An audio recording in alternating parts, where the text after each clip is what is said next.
알렙리에 안녕하세요. 전 알렙TV의 알렙 목사입니다. 오늘 이 시간은 신앙이 강한 목사, 신학이 강한 목사, 신념이 강한 목사의 차이에 관한 이야기를 하려고 합니다. 그 중에서 설교와 교회에 관한 이야기를 하려고 해요. 이건 답은 아니에요. 여러분, 제가 늘 이야기하지만 제가 말한 건 답이 아닙니다. 제 생각인데, 특별히 이번 시간에는 제가 만나본 사람들 중에 유독 신앙이 강한 목사님, 진짜 유독 신학이 강한 목사님, 유독 신념이 강한 목사님들이 있는데, 그분들을 경험하면서 느꼈던 생각을 이야기를 하려고 합니다. 첫 번째, 설교하는 이야기를 좀 해보겠습니다.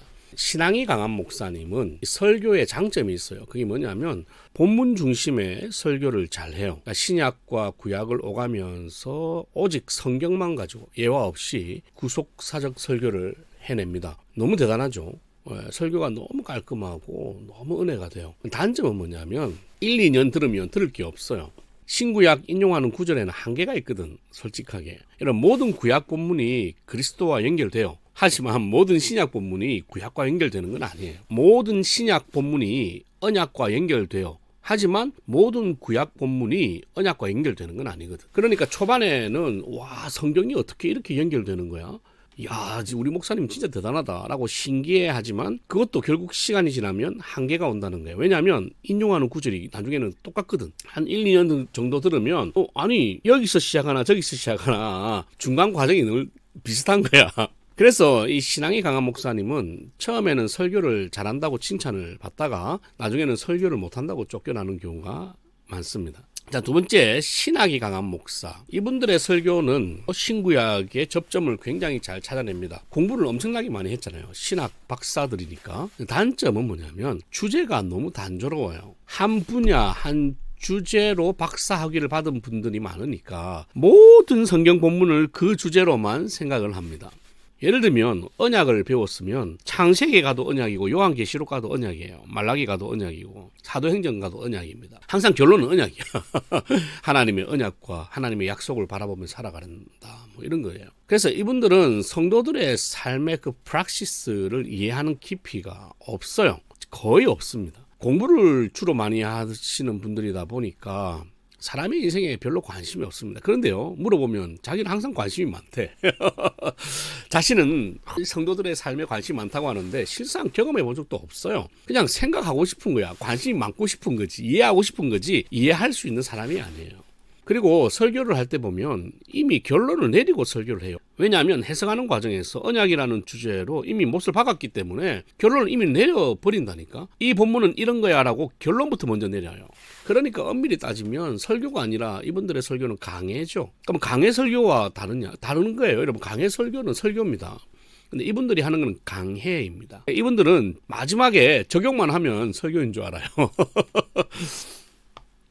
그 다음에 세 번째, 이제 신념이 강한 목사님들. 장점은 뭐냐면 아주 설교의 적용점이 다양하죠. 파워가 있어요.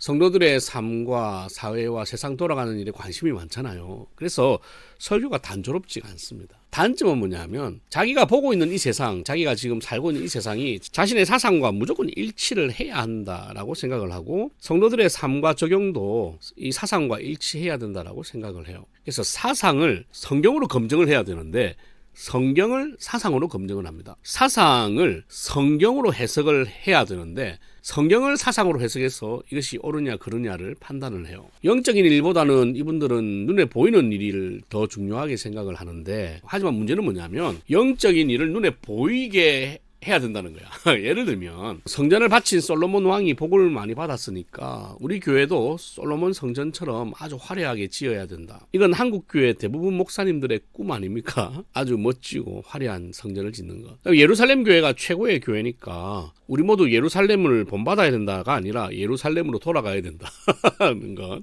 그리고 우리나라가 하나님이 세운 나라니까 우리나라도 하나님의 나라다 라고 생각하는 것.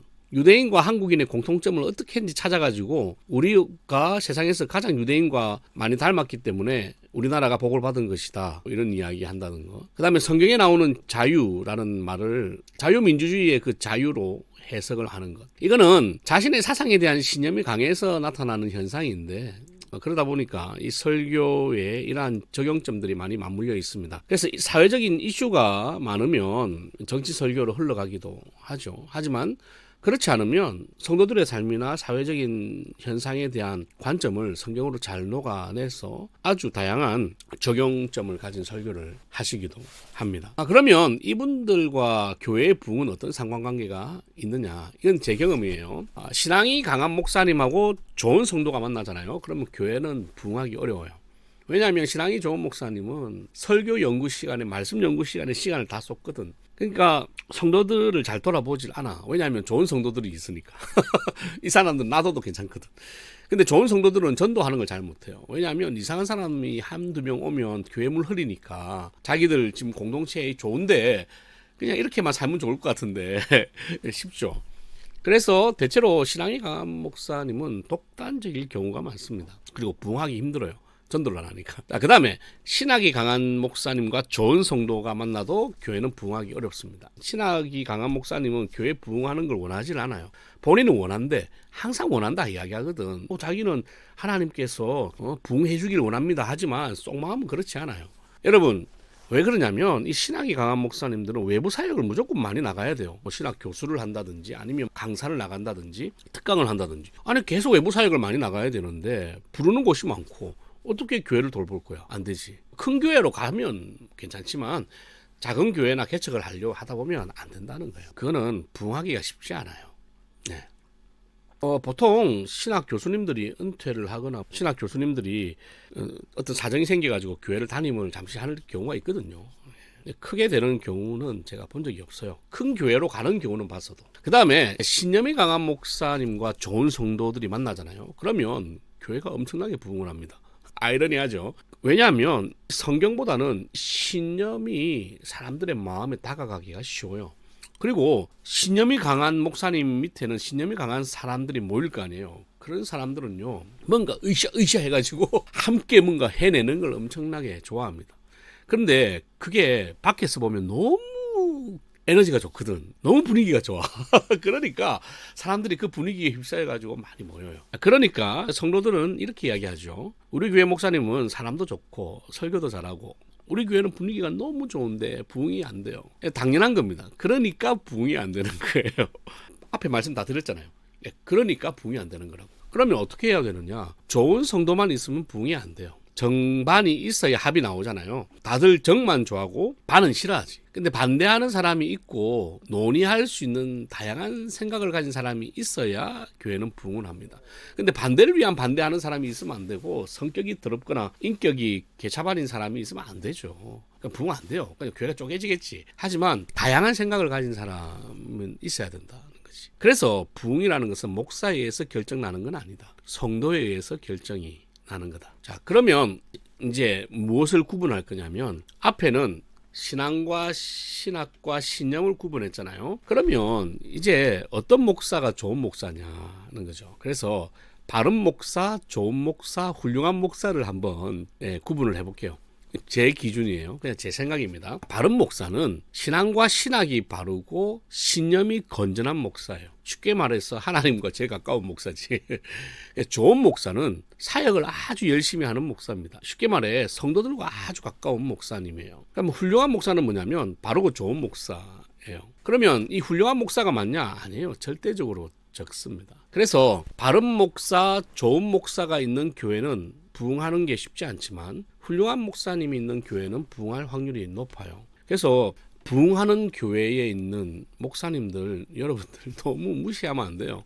그분들은 진짜 바르고 좋은 목사님들이거든. 훌륭한 목사님이에요. 하나님과도 가까이 있고 성도들과도 가까이 있는 분들이니까 아주 훌륭하신 분들입니다. 그럼 이 두 가지를 잘하는 목사님들이 많냐? 아니에요. 거의 없어요. 그걸 어떻게 알 수 있어요? 초기에 개척부터 해가지고 큰 교회로 성장시킨 목사님 많지 않잖아요. 그런 목사님들은 그런 은사를 받았다고 봐야겠죠. 예. 그래야 마음이 편합니다. 우리는 은사가 없다. 이렇게 생각하는 게 마음이 편해요. 그렇다고 해서 큰 교회 목사님들 다 훌륭한 목사님은 아닙니다. 그냥 물려받은 사람도 있잖아. 자기 아버지한테.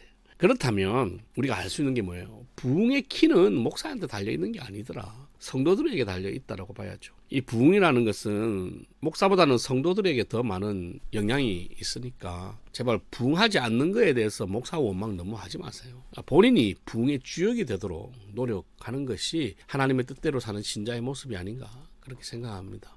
이 영상이 여러분의 목사님을 이해하는 데 도움이 되었으면 좋겠고, 신념이 강한 목사님이라고 해서 신학이 없고 뭐 신앙이 안 좋고 이런 건 아니에요.